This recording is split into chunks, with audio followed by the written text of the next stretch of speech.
Saudara, insiden polisi menembak polisi kembali terjadi. Kali ini tragedi ironi itu terjadi di Solok Selatan, Sumatera Barat.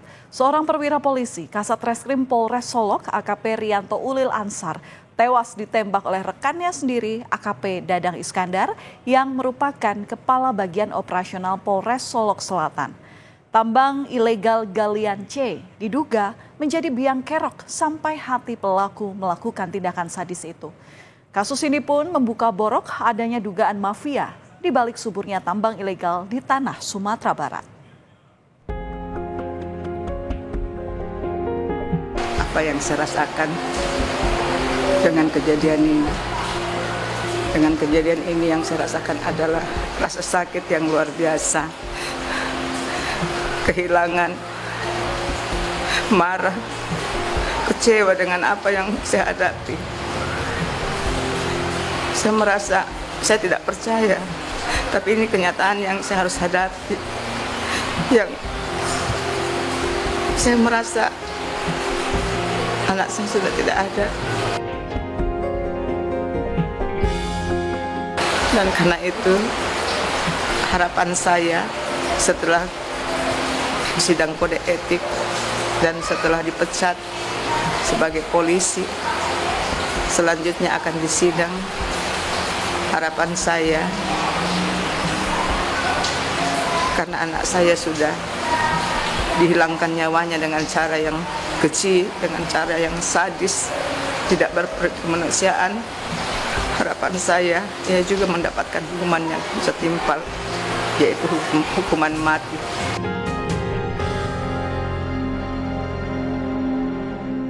Rasa sakit yang luar biasa dirasakan Christina Yun Abu Bakar. Ia masih tak percaya harus menghadapi kenyataan di depan mata. Derai air mata Christina tak kunjung berhenti ketika mendengar kabar putra yang terpisah jarak darinya tak lagi bernyawa. Putra Christina, Kompol Anumerta Rianto Ulil Ansar, menjadi korban penembakan oleh rekannya sendiri yang merupakan sesama polisi. Christina harus menerima kenyataan kedatangan putranya pulang ke kota Makassar pada Sabtu lalu sudah dalam kondisi yang terbujur kaku. Keluarga dan kerabat yang hadir di rumah duka malam itu tak mampu menahan kesedihan saat jenazah AKP Rianto tiba dari Sumatera Barat.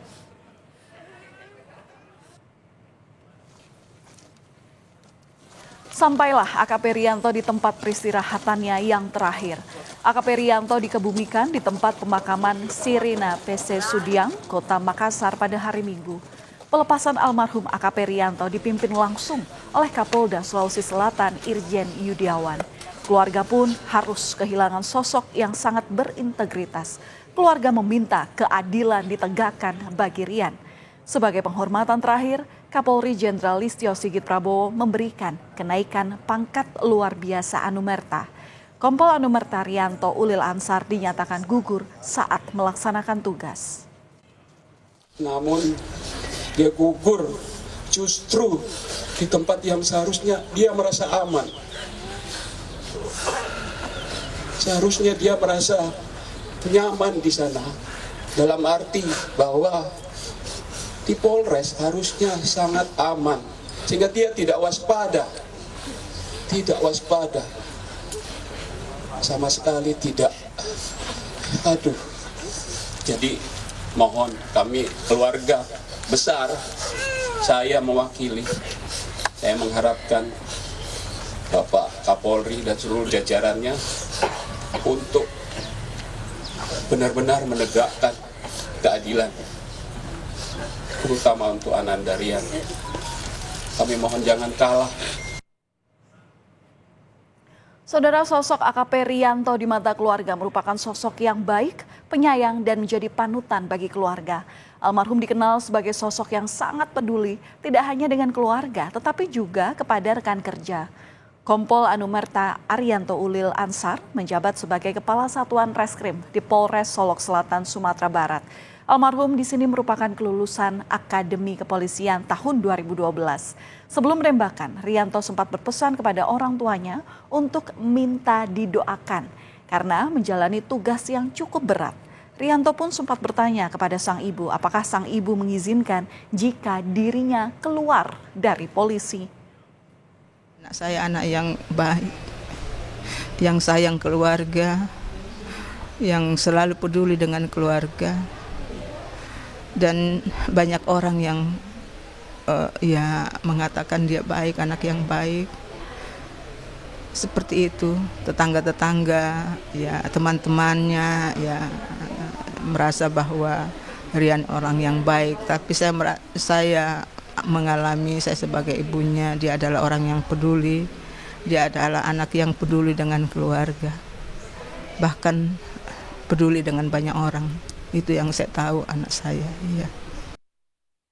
Cuma pas waktu bulan lalu datang, menurut mamanya dia mohon doanya untuk karena tugasnya bem berat.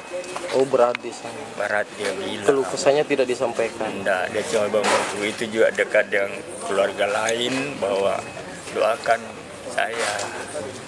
Itu sempat melontarkan mau berhenti dari kepolisian. Itu udah bisa mamanya dia bilang boleh tidak saya itu, tapi mamanya bilang kuat karena ya itu menurut kesaksian mamanya kan. Polda Sumatera Barat membeberkan motif penembakan AKP Rianto yang diduga dilatar belakangi kasus tambang ilegal. Pelaku Dadang Iskandar marah kepada korban karena tidak mengindahkan permintaan untuk membantu rekannya yang ikut diamankan oleh korban dalam penertiban tambang ilegal galian C. Kasus ini berawal saat Kasat Reskrim Polres Solok Selatan menangkap pelaku tambang ilegal pada hari Jumat dini hari. Saat pelaku tambang ilegal ini diintegrasi di ruang penyidik, Kabak Ops Polres Solok Selatan menghampiri Kasat Reskrim di lapangan parkir Mapolres. AKP Rianto Ulil Ansari akhirnya menjadi korban penembakan yang dilakukan oleh AKP Dadang Iskandar. Sejumlah saksi mendengar 2 kali suara tembakan sebelum akhirnya menemukan Kasat Reskrim tergeletak di lapangan parkir. Korban sempat dilarikan ke Rumah Sakit Bayangkara Kota Padang namun tak tertolong. Setelah melakukan penembakan, Dadang Iskandar meninggalkan lokasi dengan menggunakan mobil dinasnya. Kabak Ops Polres Solok Selatan AKP Dadang Iskandar akhirnya menyerahkan diri ke Mapolda Sumatera Barat pada Jumat dini hari, tepatnya pada pukul 3 waktu Indonesia Barat. Terus melakukan pemeriksaan secara maraton, setidaknya sudah 7 orang saksi yang diperiksa oleh Ditreskrimum Polda Sumatera Barat. Penyidik masih mendalami siapa pemilik tambang serta sejauh mana keterlibatan dan peran pelaku dalam kegiatan tambang ilegal di Kabupaten Solok Selatan, Provinsi Sumatera Barat. Saudara, Polda Sumatera Barat membenarkan motif penembakan Kasat Reskrim Polres Solok Selatan dilatar belakangi oleh kasus tambang ilegal. Pelaku yang merupakan Kabak Ops Polres Solok Selatan menembak karena korban tidak mau diajak kompromi untuk membantu membebaskan rekannya yang telah ditangkap. Polisi menyebut pelaku tak terima supir perusahaan tambang ilegal ini ditangkap oleh korban. Pemeriksaan terhadap tersangka terkait dengan motif kenapa yang bersangkutan melakukan adalah rasa tidak senang, di mana rekanan pelaku ini dilakukan penegakan hukum oleh korban di Polres Solok Selatan, sehingga ketika yang bersangkutan mencoba meminta tolong, kemudian tidak ada respon, selanjutnya yang bersangkutan melakukan penembakan. Artinya benar ini sementara yang keterangan dari tersangka yang kita dapatkan.